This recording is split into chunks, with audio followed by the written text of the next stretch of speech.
video না ছবি কেমন তুমি ভগল রেখে খাইতে পার করে আমদারে খাওয়া গেছে ভিডিও তোর পরে উঠাইলে আমি আবার নেব মানে এক সপ্তাহ পরে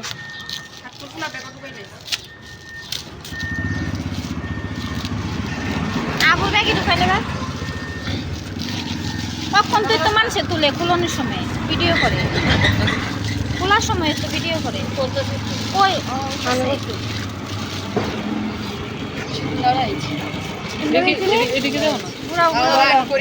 প্রাইসটা কেমন হয়েছে বলো তোমার এই চুড়িদারটা তোমার ভালো লাগতেছে কালারটা ম্যাচ হইছে সময় আমাকে এত সুন্দর গিফট দেওয়ার জন্য অসংখ্য ধন্যবাদ আমাকে এত সুন্দর গিফট দেওয়ার জন্য অসংখ্য ধন্যবাদ সবাইকে শুভেচ্ছা সবাই আমাদের এমনি ফটো হইতাছে মনে করি দাদা ফটো টিপ দাও বন্ধ হয়ে যাবো